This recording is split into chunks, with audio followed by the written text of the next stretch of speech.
Okay, so on to the last segment before the conclusion. Oh, this is the most exciting segment. Forward look. So this we are doing a forward look into Asia and AI. So let's maybe start with Aaron.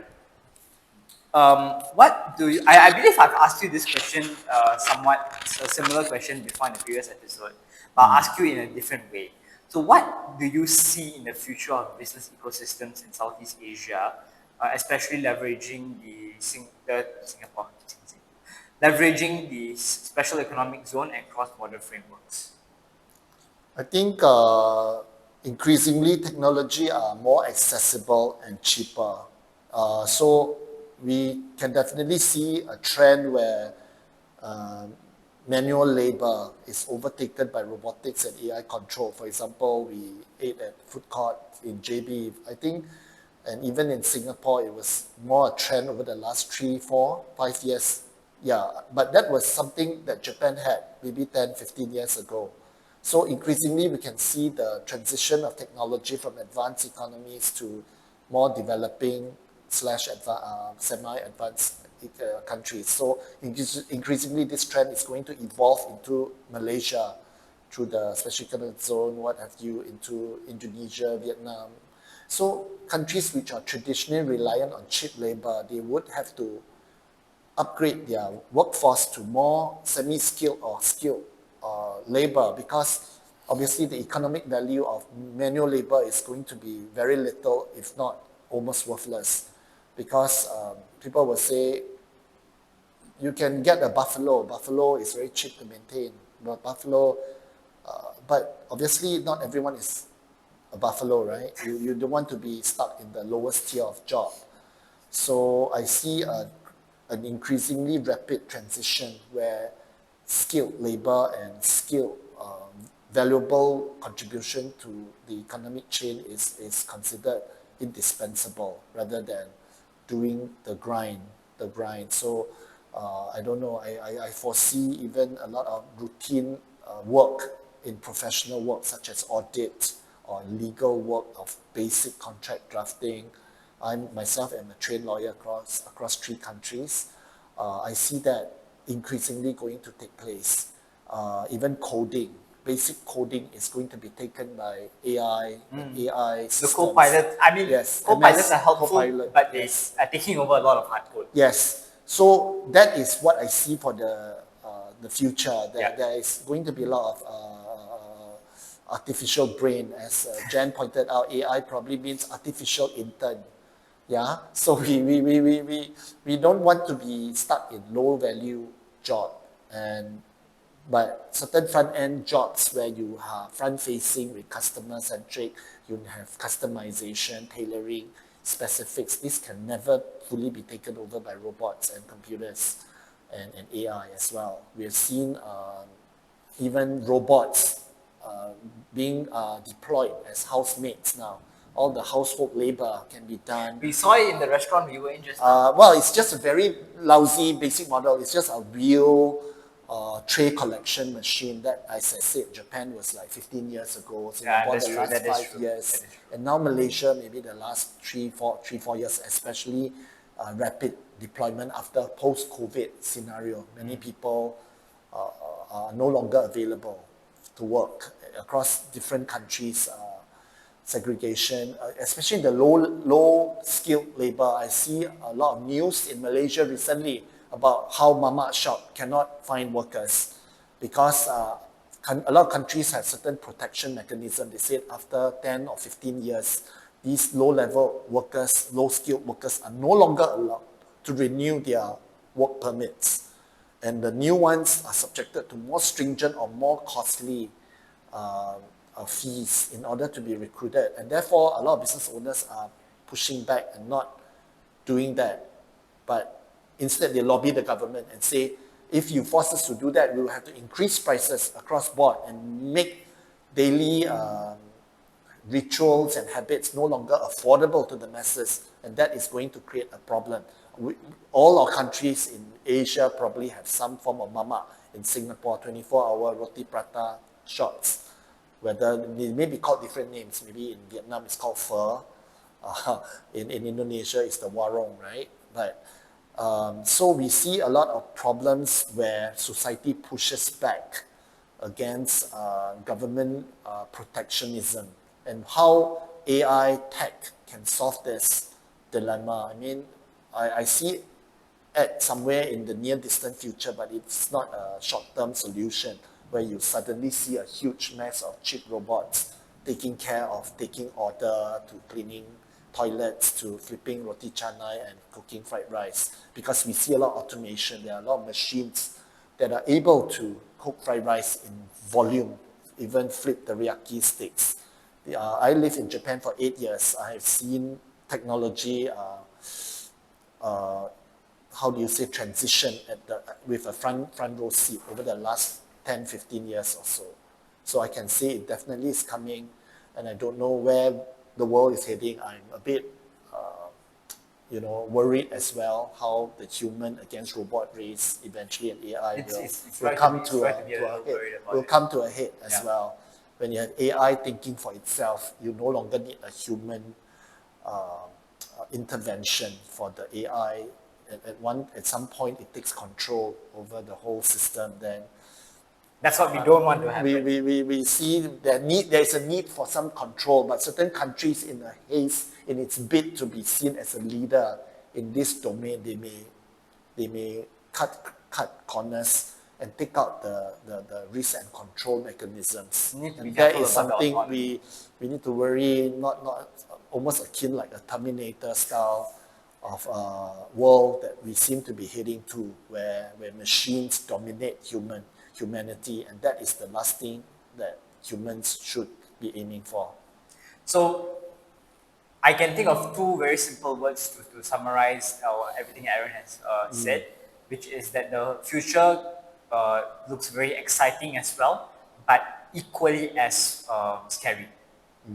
We need to be cautious with the way we using tools to expedite processes and expand the output that we want to give to society, economy, earn more money. But we got to be careful about society, how it affects daily life and everything else.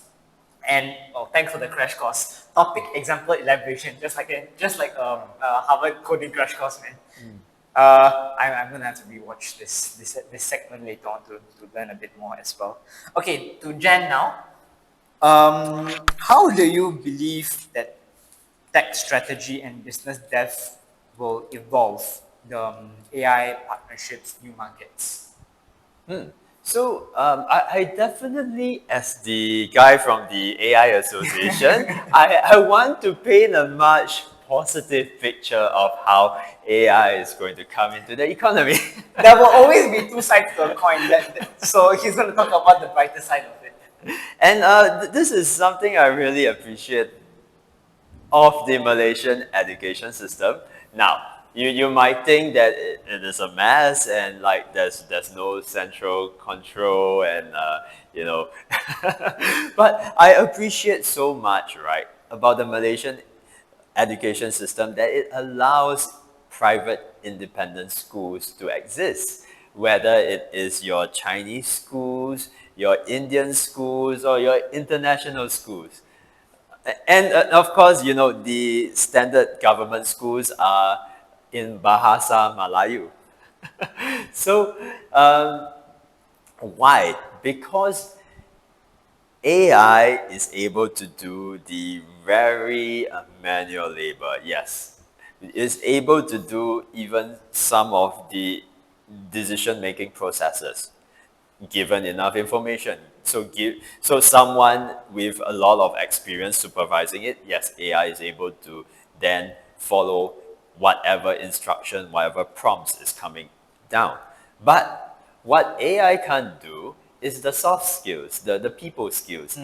Understanding language, what does it mean? How to interact with people. And Malaysia is such a great place to find people who are conversant as well as culturally integrated with the rest of the Asia region.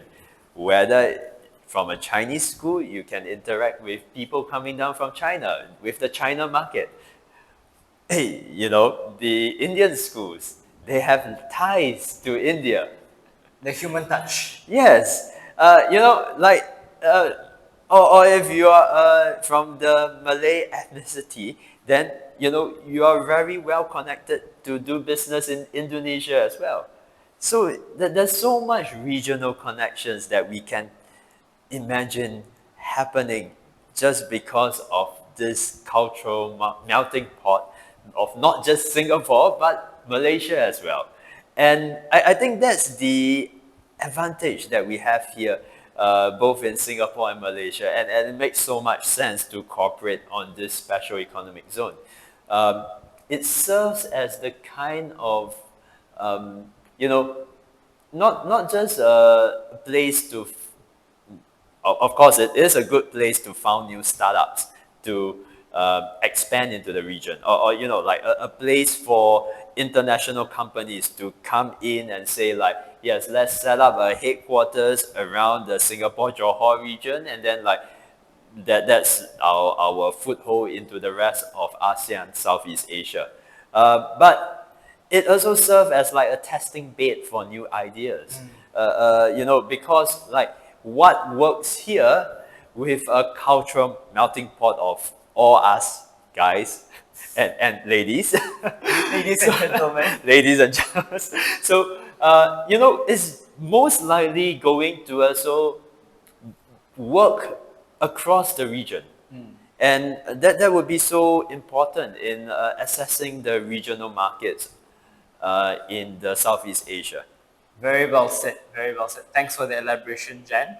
So, all right. So now we are down to the conclusion. I just want to summarize some key insights that I took away from both of their very, very in-depth explanations on JB and Singapore education and business and career transitions. So for the ASEAN as a whole, right, Asia is entering its AI-driven commercial renaissance.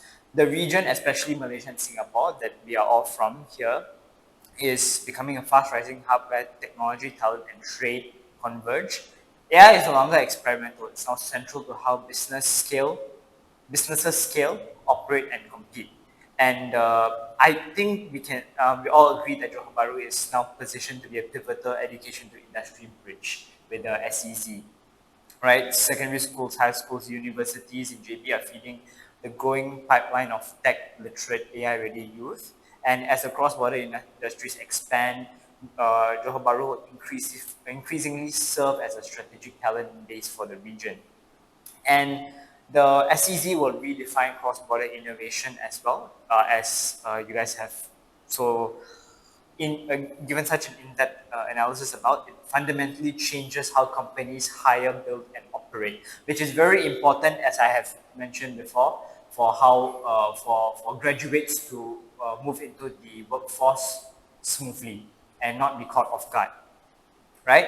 So, and for the youth out there, young listeners, youth must embrace multidisciplinary skill sets, not just technical ability. So, something that Jan said that I should touch on and emphasize is don't forget the human touch. You know, you need to not only upgrade your skill sets, AI, coding, presentation skills, whatever specialization you are studying, upgrade your skill sets, but also keep improving the way you communicate and the way you explain things to people, because I find that companies do value that quite a bit nowadays, right? The ability to explain complicated terminology to people in simple terms.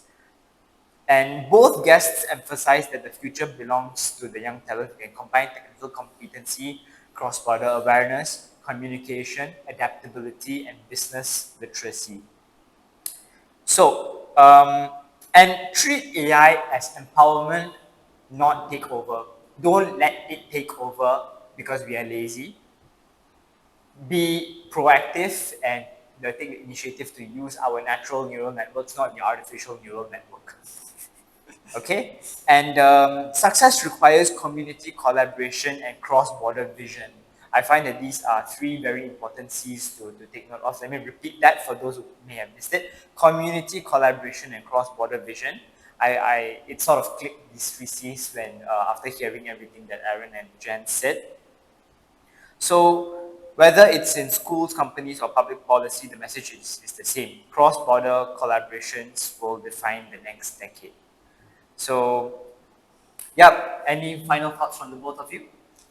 So I want to say that with this, I mentioned, right, how many industrial revolution is this? Fifth. Fifth. So with For the Industrial Revolution part, refer to the previous episode. He explained quite a bit on it being the history buff that he is. So with this fifth industrial revolution, no one right now today, 2025, can claim to be an AI expert of more than 5 or 10 years experience because it is a newly matured industry, a newly matured form of intelligent workforce.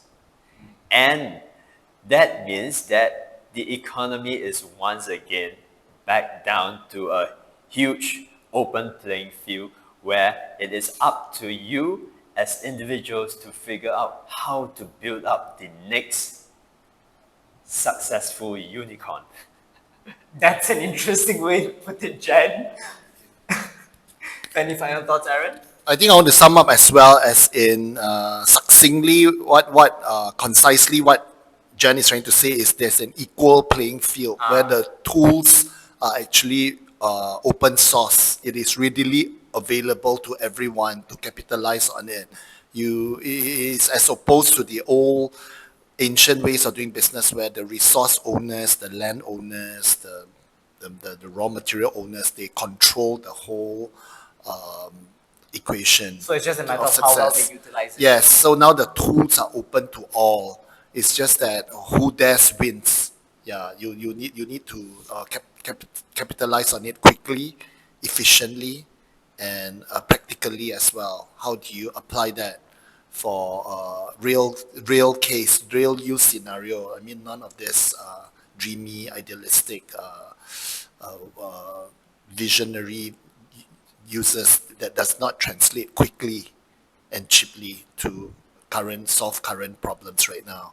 So I also know about the fifth industrial revolution, as in this will be the age of major transformations. Many civilizations, hitherto wealthy civilizations, may fall behind and let others go ahead. Already we see growing signs of how do you say, lagging behind of tiredness because of many countries who are developed economies. They are struggling right now because of their low birth rates. They don't have young population, and this translates not just a problem of working force, working labor. It is also translates to a problem of own domestic economy. You don't have your own purchasing power, domestic population to prop up the economy anymore, and much less young people left to support the elderly population. And therefore, increasingly, the burden is going to be on governments to dig into the national coffers for non-productive usage. So in this kind of environment, there is going to be a lot of upheavals. So I think this is going to be an age where there are many uncertainty, but in terms of turmoil, there are opportunities. And with this note that I wish to end this to say that we are all equally equipped for once to seize the opportunities lying ahead of us right now. I think that's the first time anyone's actually said it that way. Yeah. I want to end off with a quote that I always follow as well, which is if the opportunity presents itself, grab it if benefits you and if it's in line with your dreams and your goals. But if not, do something even better, which is something I've learned how to do slowly but surely, is create your own opportunities. Play like a chess game and create your own opportunities. All right. So I think that about sums up today's episode. So thank you guys very much for being on the episode today, and I hope that all the listeners can gain a lot of information, advice, and knowledge from this episode. And look forward to the next episode. Bye bye. Bye.